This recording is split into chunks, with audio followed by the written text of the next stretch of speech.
Le Gabon s'est résolument engagé dans la lutte en matière des droits de l'homme. En témoigne la présence du Haut Commissariat aux Nations Unies qui a tenu à rencontrer le ministre de la Justice chargé des droits de l'homme au terme de l'atelier de validation de rédaction des rapports aux organes conventionnels des droits de l'homme des Nations Unies et le rapport sur l'examen périodique universel des droits de l'homme.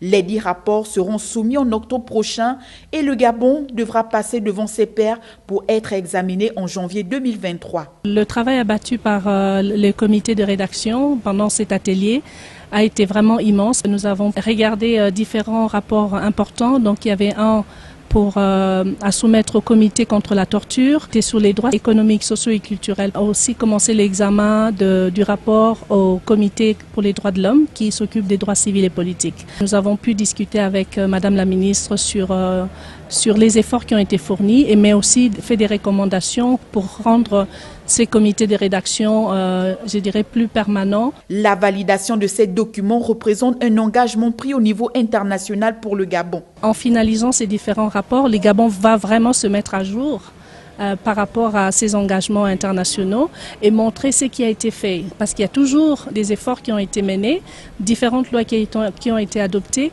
mais aussi la mise en œuvre de toutes ces recommandations qui sont aussi émises par les différents mécanismes. La République gabonaise est en bonne voie pour ce qui est des droits de l'homme, comme l'a souligné le haut-commissaire des Nations Unies, qui souhaite toujours appuyer notre État pour ses efforts considérables pour la lutte des droits humains.